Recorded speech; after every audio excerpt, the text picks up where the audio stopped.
সালামু আলাইকুম। কংগ্রেচুলেশন বাংলাদেশ জাতীয়তাবাদী দল বিএনপিকে। কারণ আমি যখন এই নিউজটি করছি তখন মোটামুটি এতটুকু কনফার্ম হয়ে যাচ্ছে যে রাষ্ট্র ক্ষমতায় জামাত নয়, এনসিপি নয় বা 11 দলীয় জোট নয়, যাচ্ছে বিএনপি। বিশেষ করে কুমিল্লার 11টি আসনের মধ্যেই 8টিতে বিএনপি চলে গেছে। শুধুমাত্র হাসনাত আবদুল্লাহ তার আসন থেকে পেয়েছেন, আর বাকি ওই জায়গায় খুব বেশি সুবিধা করতে পারেনি জামাত ইসলাম। যাই হোক, আমার আজকের নিউজের জায়গাটা একটু অন্য জায়গায়। আমি আসলে একটা প্রার্থীর পক্ষে ব্যক্তিগত অবস্থান প্রকাশ করেছিলাম, সেটা ছিল তাসনিম জারা। তো দুর্ভাগ্যজনকভাবে তাসনিম জারা আসলে বাংলাদেশের রাজনীতি করার জন্য যোগ্য না।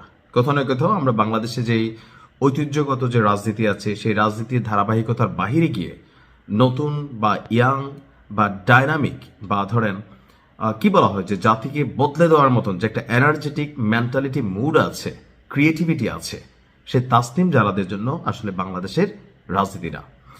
ফেসবুকে আমাদেরকে অনেকেই ভালোবাসে, ফেসবুকে লক্ষ লক্ষ ফলোয়ার থাকে, কিন্তু রাজনীতি এক জিনিস, ফেসবুক আরেক জিনিস, এটা প্রমাণিত হয়ে গেল।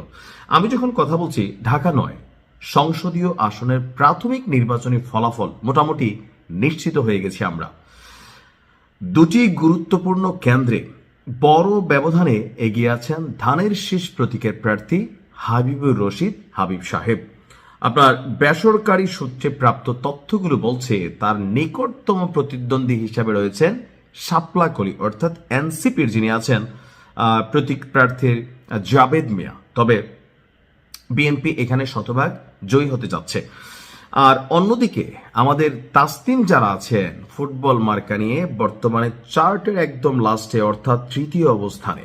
আমরা যতটুকু দেখলাম যে সর্বশেষ 116 নম্বর আসনের যেটা আসলো সেখানেও ধানের শীষের প্রার্থী বিপুল ভোটে তিনি আধিপত্য বিস্তার করেছেন। খিলগাঁও গার্লস স্কুল কেন্দ্রেও আপনার ধানের শীষের জয় জয়কার। এরপরে আমরা যদি দেখি যে আপনার ঢাকা দক্ষিণ সিটি কর্পোরেশনের 1 থেকে 7 এবং 71 থেকে 75 নম্বর ওয়ার্ড নিয়ে গঠিত এই আসনে মোট ভোটার সংখ্যা হচ্ছে 4,69,360 জন। আর এখানেও আপনার দেখা গেছে যে তাসনিম যারা খুব বেশি পজিটিভ ভাইব তৈরি করতে পারে নাই। এখন তাসনিম যারা নির্বাচনী প্রচারণা ছিল ভিন্ন, টাকা খরচ করবে না, সে ক্রাউড ফান্ডিং এর মাধ্যমে তিনি তার নির্বাচন করেছেন। অর্থাৎ বাংলাদেশে যেখানে প্রার্থীরা টাকা খরচ করে জিতে, সেখানে তাসনিম যারা বা এনসিপির অনেকেই, আবার ধরেন আমি দেখছি ওই যে ব্যারিস্টার ফুয়াদ, ভিপি নুরুল হক নূর, রাশেদ, অনেকেই তারা ক্রাউড ফান্ডিং এর মাধ্যমে জনগণের টাকা দিয়ে নির্বাচন করার প্রতিশ্রুতি দিয়েছিলেন যে দেখেন আপনারা আমাকে টাকা দিয়ে নেতা বানাবেন, এমপি বানাবেন, আমি রাষ্ট্রের কোনো টাকা খাবো না, আমি ভোগ বিলাস করবো না, আপনাদের জন্য কাজ করব।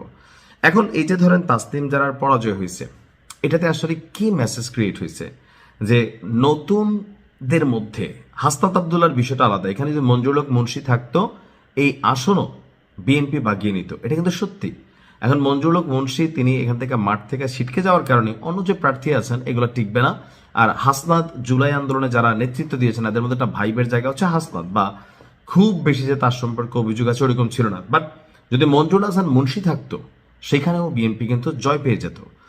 আর বাকিগুলো যেগুলাতে দুই একটাতে অন্যরা হয়তো পাবে, সেগুলো হচ্ছে জামাতের ভোটগুলা, বেশ কিছু আসন আছে। তো জামাতের জন্য বেশ কিছু দুর্ভাগ্যের মধ্যে একটা হচ্ছে যে জামাতের আমির তার নিজের কেন্দ্রেই তিনি ফেল করেছেন, অর্থাৎ 7 ভোটে তিনি হেরে গেছেন। তো সবকিছু মিলিয়ে বাংলাদেশের রাজনীতিতে এটা স্পষ্ট যে যতটা গর্জে ততটা বর্ষে না। সমীকরণ বলছে বিএনপি কাছাকাছি লেভেলে 250 সিট পাবে, আগামীকালকে হয়তো আপনারা খবর পাবেন। আর জামাত হয়তো 50 থেকে 70টা, অর্থাৎ বিএনপি 200 থেকে 230টা পাবে, জামাত 50 থেকে 70টা পাবে।